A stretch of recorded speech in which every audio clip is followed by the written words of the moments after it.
조금 전에 불렀던 145장 감동이 됐습니다.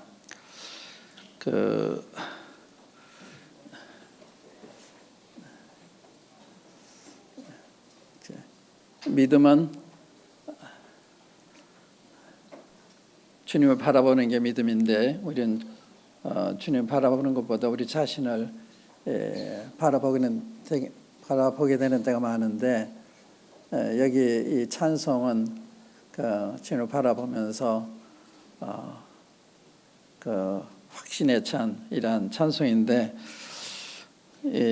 너무 좋았어요. 1절에 보면 영원한 나의 주님의 사랑 내 원수라도 끊을 수 없네.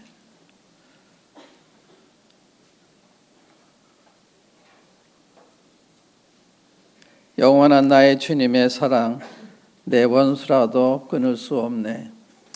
이 내용을 들으실 때 어떤 말씀 생각이 나세요? 요한복음 10장에 보면 내가 저에게 영생을 주니 영원히 멸망치 아니할 터이요 또 저희를 내 손에서 빼앗을 자가 없다 하는 말씀이죠. 주님 우리를 꼭 잡고 계시기 때문에 빼앗을 자가 없다. 또 저희를 주신 내 아버지는 만유보다 크심에 아무도 아버지 손에서 빼앗을 수 없다. 얼마나 놀라운 약속이에요. 이 말씀을 생각해야 되는데 우리 자신을 바라보면 마음이 약해지잖아요. 그 다음에 또 한 말씀은 로마서 8장에 누가 우리를 그리스도의 사랑에서 끊으리요? 이 질문이 있죠. 우리를 우리 주 그리스도의 안에 있는 하나님의 사랑에서 아무것도 누구도 끊을 수 없다. 이런 대답을 했습니다. 그래서 나 영원한 주님의 사랑 내 원수라도 끊을 수 없네. 이 사실을 이렇게 말하는 사람이 있어요. 이제 어머니가 아기를 안았잖아요.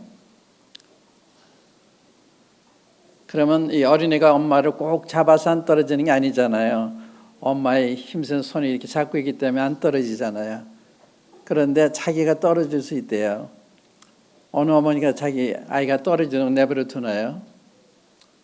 또 어머니는 약하기 때문에 사자는 힘센 사람이 뺏어가면 뺏기죠. 그러나 우리 주님은 만유보다 크신 분, 하늘과 땅의 모든 권세를 가진 분이기 때문에 우리 주님의 손에서 뺏을 수 없는 놀라운 이런 확신에 찬 이런 내용이 마음의 기쁨이 됐습니다. 주님의 사랑 내 원수라도 끊을 수 없네. 그 생명으로 날 사시니 나 주의 것일세. 나는 주님의 것이다. 주님의 것이 된 거는요. 출생을 통해서 된 거예요. 우리 부모의 자식이 된 거는 부모에게 태어났기 때문에 그 부모의 자식이 됐잖아요. 그래서 자식의 명분은 없어지지 않잖아요. 죽을 때까지. 마찬가지로 우리가 하나님께로 거듭난 사람들이기 때문에 이 출생을 통해서 하나님의 자녀가 된 거예요. 그렇기 때문에 우리의 출생은 취소될 수가 없는 출생에 의해서도 그렇죠. 그래서 성경에 보면 성령이 우리 영으로 더불어 우리가 하나님의 자녀인 것을 증거하시나니 자녀이면 곧 후사, 곧 하나님의 후사요. 그리스도와 함께한 후사니 하는 말씀이 있어요. 우리가 자녀이기 때문에 후사란 말은 상속자란 말이거든요. 하나님의 상속자요. 또 그리스도와 함께한 상속자다. 이건 무슨 말씀인가 하면 그리스도께서 받으실 기업을 함께 공유할 자다, 그런 말씀이죠. 그러니까 이거는 우리가 그리스도와 함께 하나가 되기 때문에 불가피한 거예요. 우리가 그리스도 한 몸이 됐잖아요. 그러니까 우리는 개인이 아니에요. 우리가 거듭났을 때 주님 몸이 지체가 됐잖아요. 이 몸이 사라지지 않는 한 우리가 사라질 수 없는 거예요. 우리가 주님의 것이다. 또 한 구절 더 제가 이 성경에 찾아보면 로마서 8장 30절 한번 보세요. 로마서 8장 30절에 보면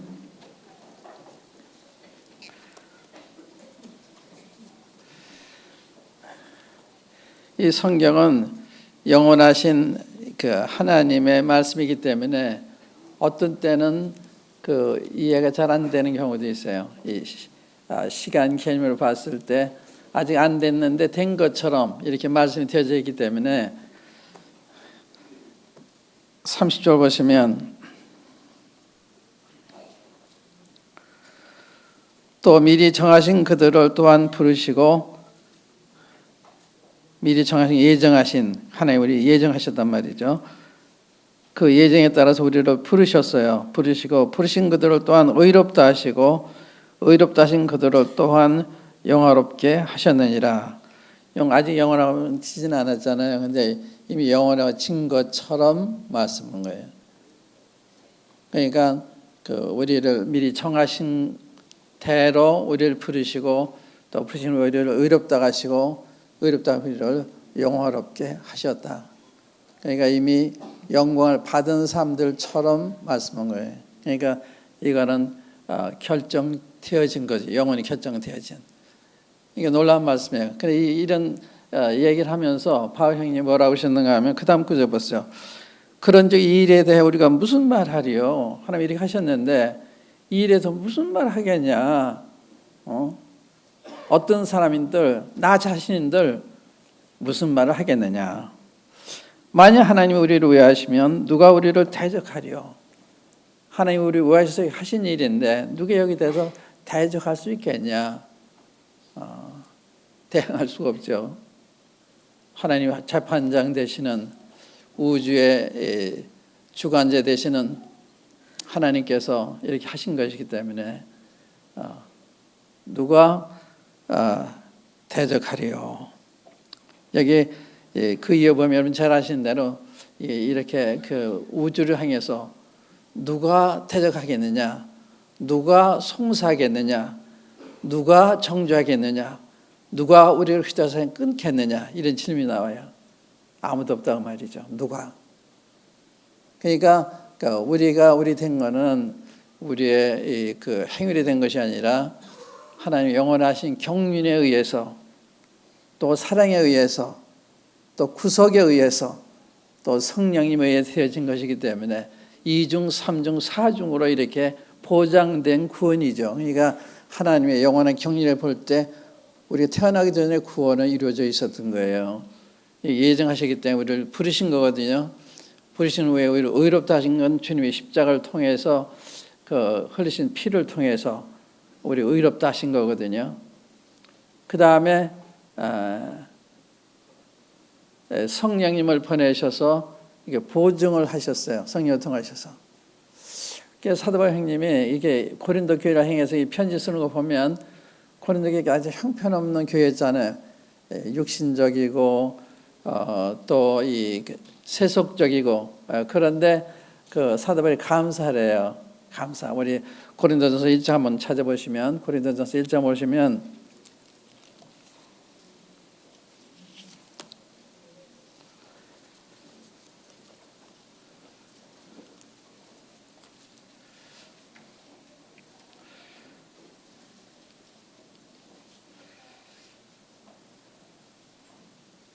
이 2절부터 한번 읽어볼게요. 이 고린도 교회는 그들의 행위를 보면 삶을 보면 저 사람들이 뭐 구원받은 사람들이야 저 사람들의 뭐 무슨 교회야 이렇게 반문을 받아 마땅한 이러한 교회였는데 사도 바울이 이렇게 얘기해요. 고린도에 있는 하나님의 교회 곧 그리스도 예수 안에서 거룩하여지고 성도라 부르심을 입은 자들 이 성도라는 거예요. 또 각지에서 우리 주와 곧 우리 주 곧 저희와 우리의 주 되신 예수 그리스도의 이름을 부르는 모든 자에게 그대로 4절에 보시면 그리스도 예수 안에서 너에게 주신 하나님의 은혜를 인하여 내가 너희를 위하여 항상 하나님께 감사하노니 이게 놀라운 거예요. 그래서 우리가 이제 사도 바울이 고린도 성도를 볼 때 믿음 안에서 주님 안에서 이게 바라보는 거예요. 인간적으로 판단하는 게 아니라 하나님의 행하심을 따라 판단하는 거예요. 은혜를 주셨기 때문에 이게 은혜가 확실하기 때문에 여기 나중에 너에게 그리스도의 증거가 견고하다는 표현을 했는데 여기 하나님의 은혜를 인하여 내가 너희로 항상 하나님께 감사하노니 그러니까 여러분과 저희도 마찬가지죠. 우리가 아주 부족할 수 있고 세속적일 수도 있고 육신적일 수도 있는데 거듭난 게 확실하다면 하나님의 은혜가 우리 삶에 임한 것이기 때문에 그로 인해서 감사를 하게 되는 거죠. 그러니까 우리 성도를 보면 감사 이유가 있는 거예요. 감사 이유가 주님이 저를 택하셨고 부르셨고 의롭다 하시고 또 성령을 주셔서 주님의 것으로 인치고 계시고 그러니까 어떻게 감사를 안 할 수가 있어요. 그러니까 우리가 이제 그러한 믿음의 눈으로 본다고 하는 게 굉장히 중요한 거예요. 그러니까 감사를 할 수 있는 거거든요. 그대의 삶은 감사할 수가 없죠. 실망하고 탄식할 수가 있는데 감사를 해요. 그 다음 보세요. 이는 너희가 그 안에서 모든 일, 모든 구변과 모든 지식의 풍족함으로 그리스도의 증거가 너희 중에 경고케 되어 보세요. 주님의 증거가 있는 거예요. 그런 증거가 있기 때문에 은혜를 받은 사람들로 알고 감사하게 되고 담대하게 되고 그 다음에 소망도 가지는데 거기 보면 보세요. 8절에 보면 주께서 너희를 우리 주 예수 그리스도의 날에 책망할 것이 없는 자로 끝까지 경고케 하시리라. 주님이 선한 일 시작하시기 때문에 그 일을 주님의 날까지 이루신다. 이걸 확신하고 있는 거죠. 그러니까 이게 놀라운 거예요. 그러니까 미래에 대해서 생각할 때 주님께서 경고케 해 주실 것이다. 이걸 믿고 있는 거예요. 그러니까 이게 은혜로 우리가 이 은혜의 눈으로 보는 거거든요. 믿음의 눈으로 보는 거예요. 그러니까 이런 게 우리 때 필요한 거예요. 우리 자신을 볼 때나 다른 사람 볼 때나. 그 다음에 보세요. 여기 이제 그리스도의 날에 책망할 것이 없는 자로 끝까지 경고하시라. 어떻게 이렇게 믿을 수가 있어요? 참 놀라운 믿음이죠. 주님이 택하시기 때문에 그 뜻을 이루실 것이다. 이런 확신이죠. 너희를 불러 그의 아들 예수 그리스도 우리 주로 더불어 교제케 하시는 하나님은 미쁘시다. 미쁘시기 때문에 너희를 불러 그리스도에서 교제케 하신 하나님은 미쁘시기 때문에 이렇게 하실 거라는 거죠. 이러한 믿음이 이러한 고백을 하게 하는 거죠. 그러니까 아까 그 찬송 얼마나 놀라요. 한번 다시 볼게요. 145장 보면 후렴에 나 주님의 것이요 주님은 나의 것. 얼마나 좋아요. 이거는 부정해도 부정이 안 되는 거예요. 여러분들이 나는 우리 아버지 아들이 아니야. 우리 아버지의 딸이 아니야. 그래도 부정이 안 되는 거예요. 그러니까 출생에 의해서 자녀의 명분을 얻은 것이기 때문에 그거는 취소될 수가 없는 것입니다.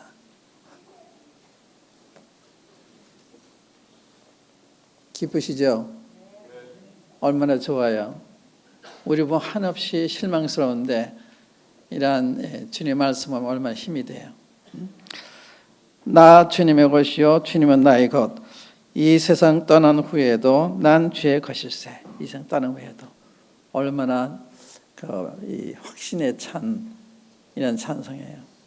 너무 좋습니다.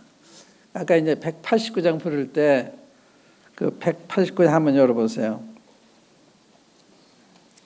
이 189장을 쓰신 분이 신병혁 형제님이에요. 그 붓글씨 많이 남기신 신병혁 형제님인데 이분은 충북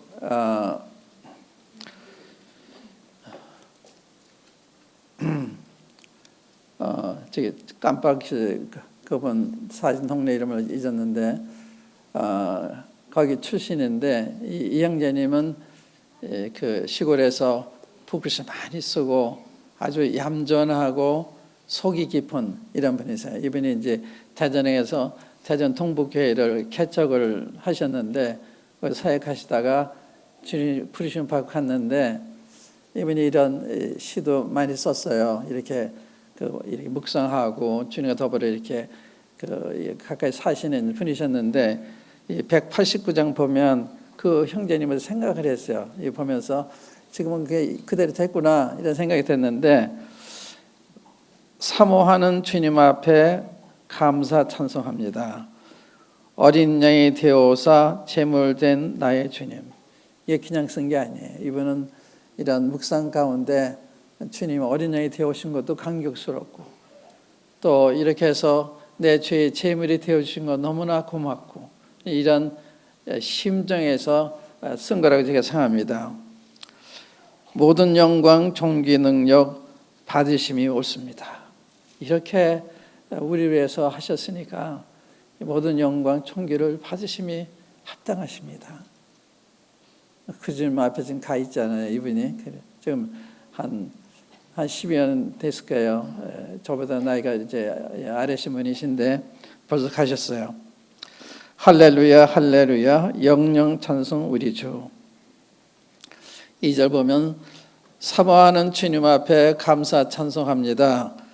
종의 형체 사람 되어 오셨던 나의 주님. 이게 그냥 쓴 게 아니에요. 그분 주님의 이런 모습을 그리면서 이게 쓴 것이기 때문에 뛰어나신 이름 받음 심히 합당하옵니다. 이게 다 나타나잖아요. 뛰어나신 이름 받음, 모든 위에 뛰어난 이름을 하나님 아버지께 주셨잖아요. 이게 너무나 심히도 합당하십니다. 그런 깊은 마음에서 쓴 시인 것을 알 수가 있습니다. 3절에 나의 사모하는 주님 앞에 감사 찬송합니다. 공중에서 배울 때 감격이 어떠할까? 주님께는 영광, 영광, 우리에겐 평화, 평화. 할렐루야, 할렐루야, 영영 찬송 우리 주. 4절 사모하는 주님 앞에 감사 찬송합니다. 어린 양의 혼인잔치 그 얼마나 기쁠까?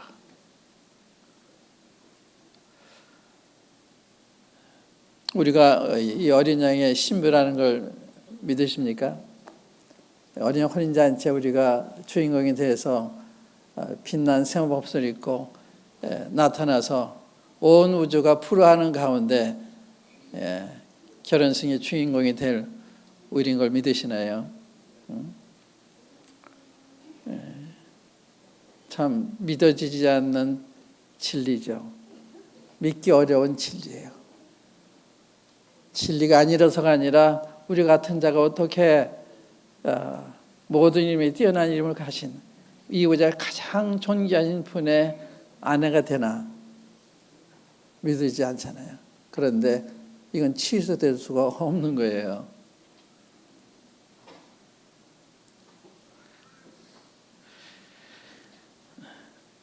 네, 이분은 벌써 이렇게 주님을 깊이 사모하고 섬기다가 이미 주님 품에 안긴 지 벌써 수년이 됐는데 우리도 머지않아 떠나죠.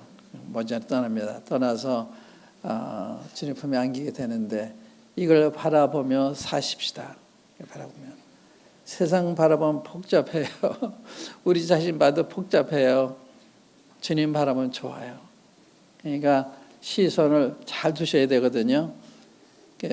히브리서에 보면 믿음의 주요 온전케 하신 예수님 바라보자.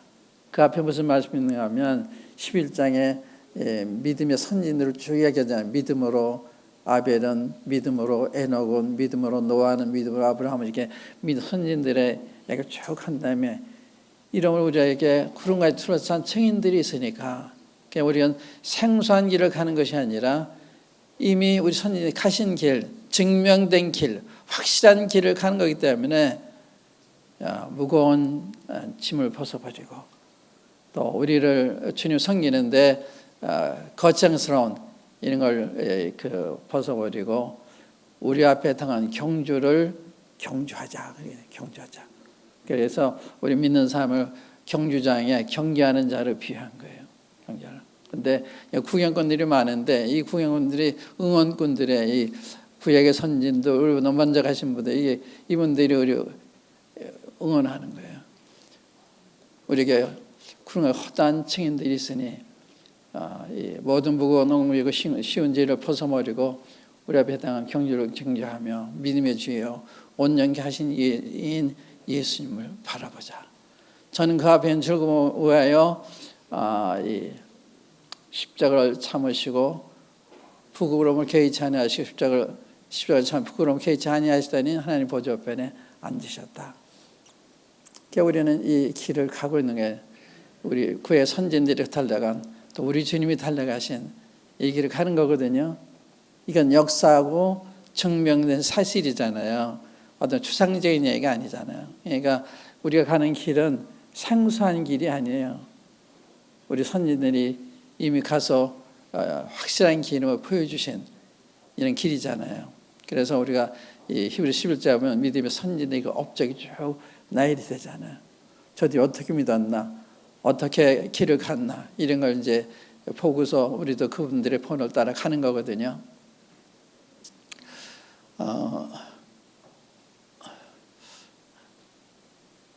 저는 그 별로 모임을 떠나 있었던 것 같지 않은데 저를 만나 인사하시는 분들은 오랜만에 보는 것처럼 인사들을 하셔서 저가 떠나 있었나 이런 생각이 돼요. 저는 가끔 떠나기 때문에 떠나 있는 것 같지 않은데 만약에 떠나 있던 것처럼 이렇게 생각들을 하시는 걸 보면서 저는 좀 생소하지가 않아요. 근데 그동안 제가 이제 이번엔 인도네시아 동티모르 우리 강영 형제랑 같이 이제 다녀왔는데 이번에 특별하게 느껴진 게 몇 가지가 있어요. 몇 가지가 있는데 하나는 박복준 형제님을 보면서 박복준 형제님은 동티모르에 선교하시는 형제님이거든요.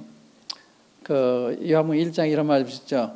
하나님께로서 보내주신 받은 자가 있으니 그의 이름은 요한이라. 그분이 거기 동티모르 갈 이유가 없는 거예요. 하나님이 부르시지 않으면 갈 수 있는 것도 아니에요. 얼마나 험악한 곳인지 저는 가서 이렇게 험악한 선교지는 처음 봤어요. 굉장히 험악해요.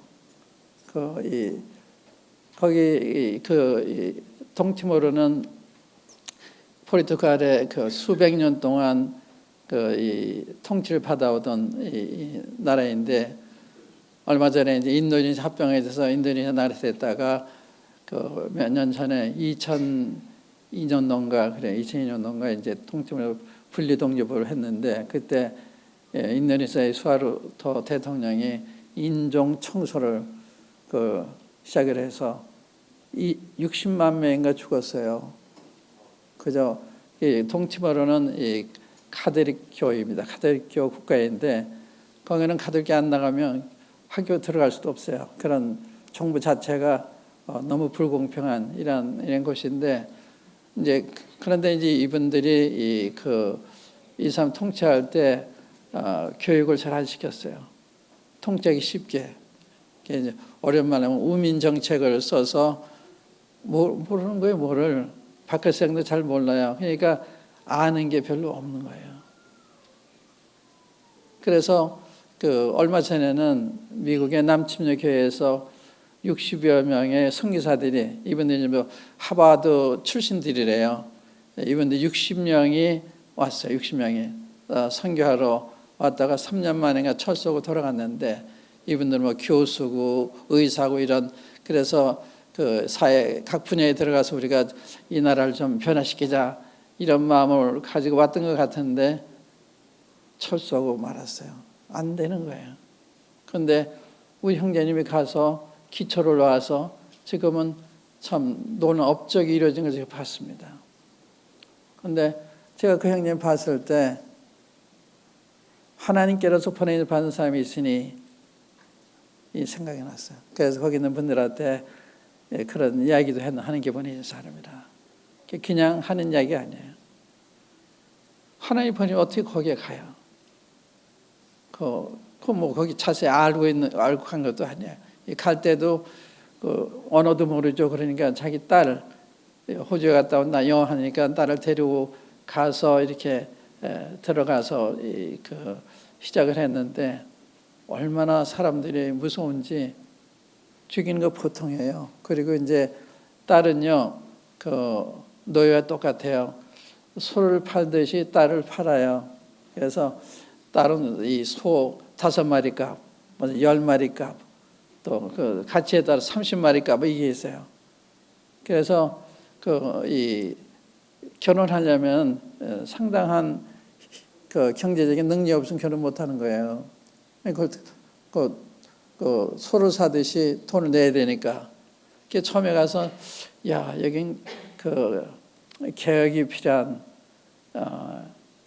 이런 나라로구나 이런 생각을 하고 좀 분노도 나고 이제 그랬었는데 가만히 보니까 사람들이 그저 여자들이 아무 저항감 없이 불만 없이 그냥 살더라고요. 그냥 그러려니 살고 있어요.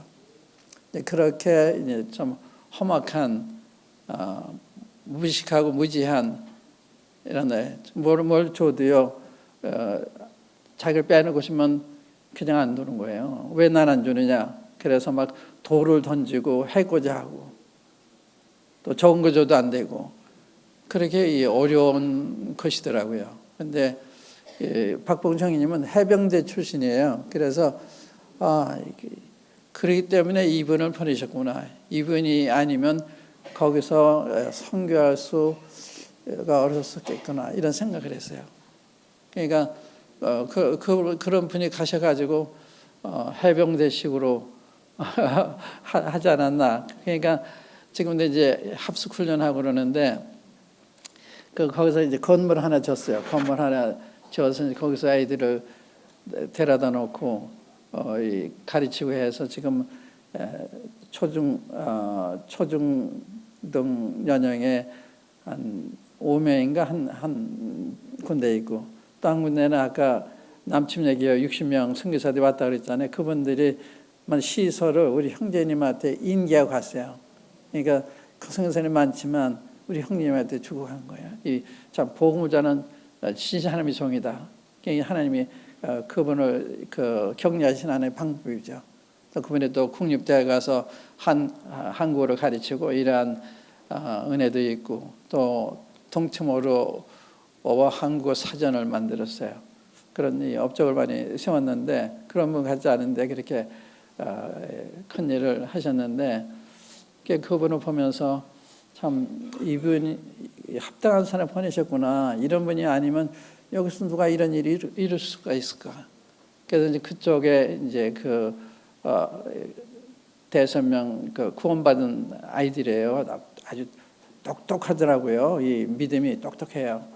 그리고 이제 저 남친교회 사용하는 시설물에 또 7, 8명 이런 대학생, 고등학생 이렇게 있는데 제 간증은 다 확실하더라고요.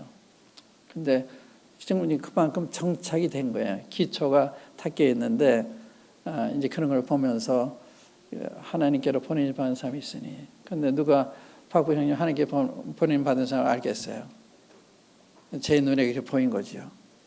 그러니까 그 사람 볼 때 그런 시각으로 볼 줄 아는 것도 굉장히 중요해요. 우리들도 서로에 대해도 마찬가지고 여러분들 장로님들이 있는데 어떤 시각을 바라보나 굉장히 중요한 거예요. 하나님이 세우셨느냐 그러면 하나님을 존경하듯이 존경해야 되는 거 아니에요. 그런 거거든요. 그러니까 그런 시각이 없으면 그렇게 안 되는 거예요. 그런데 우리 형제 중에 하나니까 형제라면 생각하면 안 되는 거죠. 하나님 우리 가운데 장로들을 세우셨으면 그게 존중해야 되고 사랑해야 되고 위에서 기도해야 되고 여러 가지 교회에 대한 말씀이 있잖아요. 제가 우리 형제님들 생각할 때 아침에도 유영성 이제 말씀을 들으면서 굉장히 감동을 했습니다. 참 훌륭하다. 하나님 말씀을 저렇게 증거할 수 있는 사람이 쉽지 않은데 아주 명확하게 그 말씀을 증거해서 됐다 이런 생각이 들었어요. 근데 우리 이런 일꾼들이 한두 사람이 아니에요.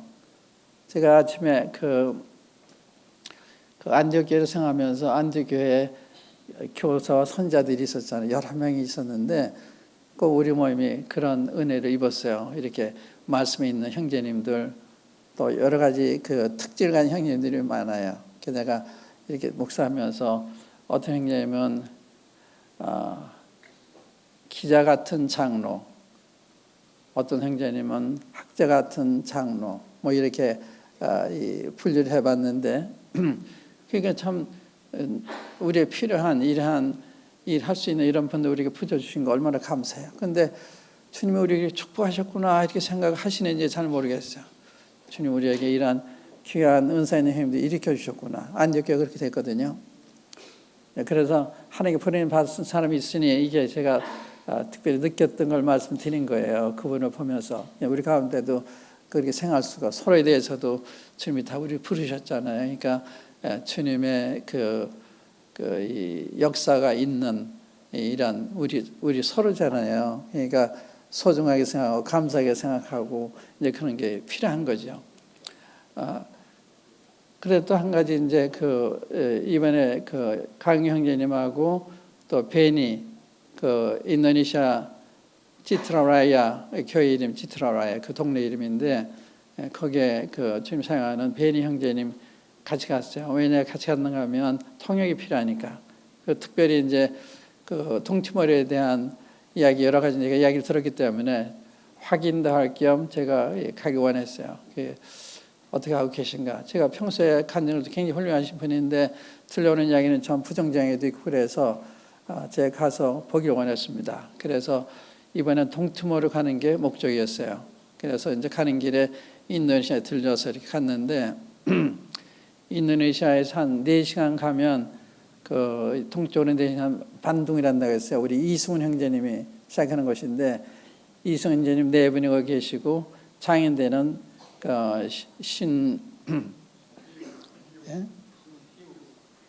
신이우 형제님이 장모하고 계시는데 이번에 갔을 땐 상당히 뭔가 이렇게 뭐 측은하단 말은 좀 그렇고 좀 외로워 보였어요.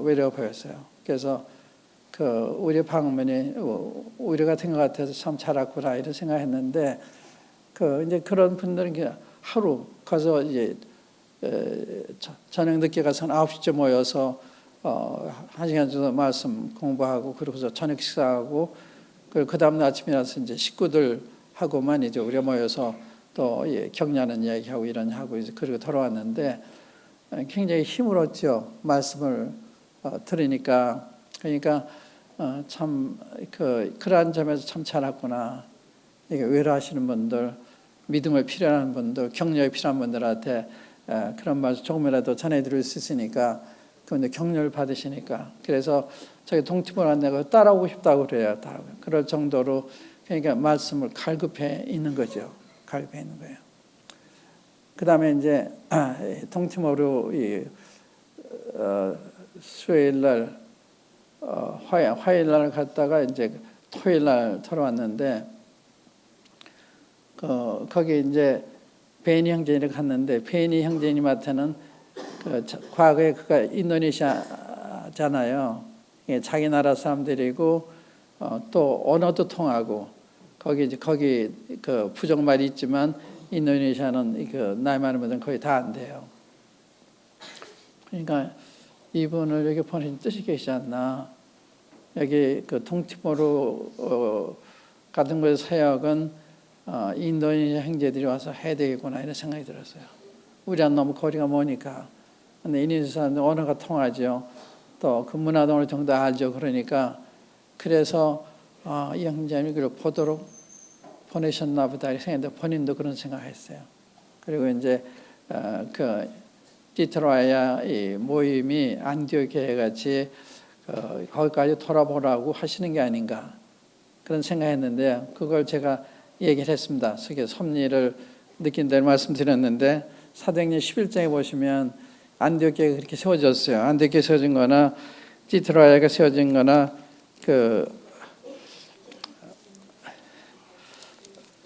비슷한 어떤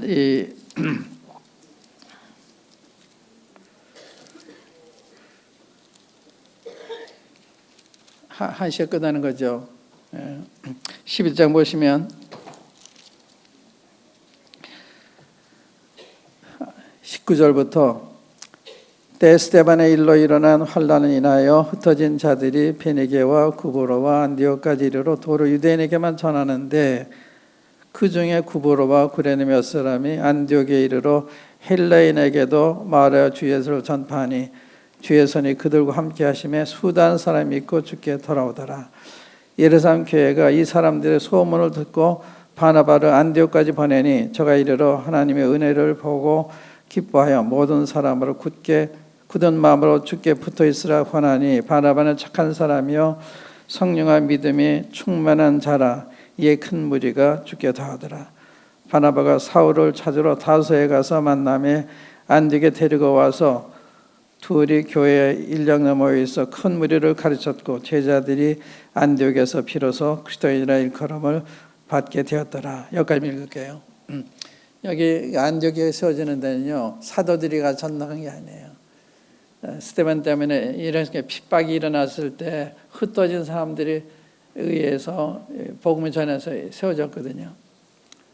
티트라야 교회도 그 선교사가 세운 게 아니라 한국에 근로자로 왔던 인도네시아 사람들을 만나 전도해가지고 그분들이 구원받고 모임에 생활하다가 갔기 때문에 이렇게 그런 10년, 20년에도 세우지 못하는 교회를 세운 거예요. 그래서 지금 그런 인도네시아의 그런 교회가 세워져서 말씀들에 모이기 때문에 굉장히 놀랍게 주님을 증거하고 있는데 이번에 갔을 때 약 40여 년 전에 보르네오에 그 밀림이 와서 야만이 전도하던 미국 선교사를 만났어요. 근데 그분들은 와서 전도하고 그냥 모인 거예요. 이렇게 구원과 확실히 이렇게 우리처럼 구별을 못했던 것 같아요. 왜 그렇게 말씀드리셨는가 하면 지난번에 갔을 때 또 이제 그쪽에 그분들을 통해서 구원받은 분들이 대거 온 적이 있어요. 한 10여 명 가까이.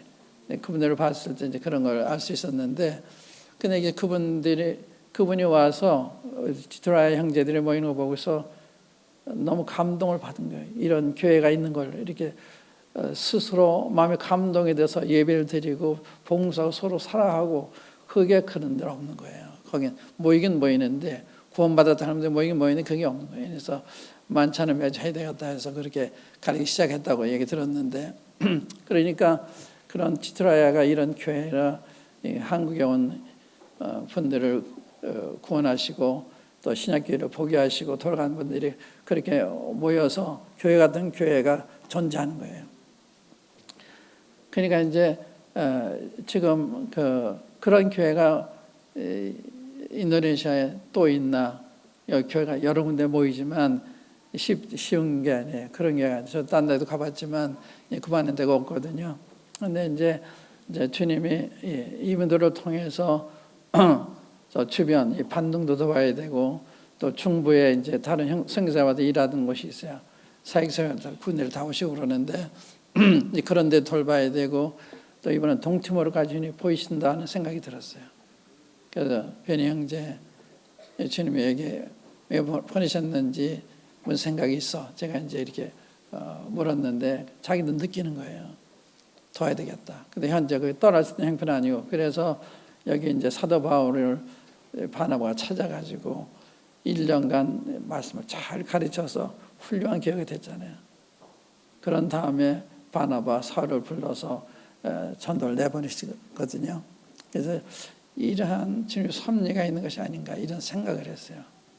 그 디트라야 교회가 세워지는 이 과정이나 현재 보여주고 있는 현실을 볼 때 좀 그런 뜻이 아닌가. 그래서 그런 면에서 이제 기도를 할 거예요. 기도하는데 거기 현재 그 빌딩을 사가지고 내부 수리하는데 그 사는데 돈이 많이 들고 그런데 벅찬 거예요. 시장에 있는 이런 건물을 2개 샀는데 그렇게 내부 수리하는데 지금 그 자금이 부족해서 말은 못하고 저희도 아무 얘기도 못하고 그냥 보고 왔는데 도와드려야 되지 않나 이런 생각을 했거든요. 그래서 기억해 주시 바라고요. 거기 이 교회가 잘 서면 안디옥까지 돼서 여기서 이제 인도네시아 전역은 물론이거니와 이제 동티모르까지 이렇게 커버할 수 있는 이러한 뜻을 주님이 가지고 계신 거 아닌가 이런 생각을 했어요. 그래서 우리 기도가 필요하고 격려가 필요하고 이러한 일에는 강의자님이 이제 상계마다 한 번씩 가시는데 혼자 가는 게 아니잖아요. 우리가 같이 가는 거죠. 그러니까 그러한 일을 관심을 가지고 위해서 기도하고 또 필요한 것이 뭔가 도와줄 게 뭔가 이렇게 물어보는 게 필요해요. 선교사에 가면요 돈이 많이 필요해요. 왜 필요한가 하면 거기 선교사도 있으면 교제하고 와야 되잖아요. 또 거기서 움직여야 되잖아요. 보려내도 가야 되고 비행기 다 가야 되고 여러 가지 필요가 많은데 그걸 잘 모르시니까 거기까지 생각 못 하시는데 그런 필요가 있는 거예요. 그래서 이제 우리 선교사뿐만 아니라 다른 선교사도 마찬가지죠. 어떠한 도움이 필요한지 이런 걸 알아서 그래서 앞으로는 그런 데 갈 때 장로 중에 한 분 또 집사님 중에 한 분 또 자매님들 가서 한번 이렇게 현장을 보셔야 우리 모임의 사역이 되잖아요. 강의 혼자의 사역이 아니잖아요. 우리 모임의 사역이지. 주님께 보이시는 거거든요. 이 동티모르도 놀라운 게 여기 우리 교회에 왔었어요. 여러 명이 왔었는데 그중에 한 사람이 손가락에 잘라가지고 봉합 수술을 해서 하고 그다음에 이제 보상금을 받아서 돌아간 형제가 만나서 돌아왔는데 이번에 만났죠. 만나고 또 여기 동티모르 사람들 여러 사람 지금 만나고 있어요. 그러니까 동티모르까지 우리한테 맡기시나 이런 생각을 했거든요. 그러니까 이런 것을 시야를 넓게 해서 이게 보고 기도하고 돌아보는 거 이게 필요하고요. 또 한 가지는 이 시세를 아는 게 필요해요. 시세를 지금 우리나라가 굉장히 위태롭잖아요. 내부적으로 지금 이 테러에 대한 대비도 해야 되는데 좀 정부가 준비가 안 돼 있고 국회에서 그걸 테러 방지법을 통과 안 시키니까 그런 문제 이게 문제라고요. 문제. 나라의 안위를 위한 거면 우선적으로 생각해야 되는데 국회의원들이 그 생각을 못하는 것 같아요. 자기 당의 이해관계에서 행동하고 그러니까 나라가 형편이 없어요. 그런 거 보셔야 되고요. 북한이 위협하고 있잖아요. 지금 북한이 아무리 제재해도 우리는 끄떡없다. 이 정도로 막 고자서 나오고 그러는데 이런 거 어떤 일이 벌어질지 모르잖아요. 그러니까 나라 위해서도 기도해야 되고요. 그래서 이슬람의 침투에 대해서 우리가 대비를 해야 되고 할 일이 많아요. 이제 선교도 해야 되고 그러니까 우리 개인의 문제 극복하지 말고 이러한 시세를 잘 아는 그래서 거기에 맞는 교회가 되는 그게 필요하잖아요. 자꾸 우리만 쳐다보면 답답해요. 이렇게 그런 걸 보고서 대비하는 이런 게 필요하고 그러니까 그렇게 해주시면 좋겠어요. 한번 기도하겠습니다. 아버지 하나님, 저희 교회를 축복하셔서 주님을 경외하는 마음이 지배하게 하시고 또 주님을 경외함으로 또 헌신하는 형제님들이 많게 하신 것을 감사합니다. 아버지 하나님, 좀 저희 몸에 또 저희 돌아볼 이러한 이 어려운 형편에 있는 성도들도 있었는데 아버지 하나님 이러한 성도들을 저희들이 기억하게 하시고 돌보게 해주셔서 저희들 가운데서 핍절한 사람이나 홀로 이런 사람이 없도록 해주시기 바랍니다. 저희들 자신을 주님의 자변손에 부탁하오니 주의 깊은 뜻대로 우리 각 사람을 좀 저희 모임을 사용해 주시기 바랍니다. 주 예수 그리스도의 이름으로 아버지 하나님께 기도합니다. 아멘.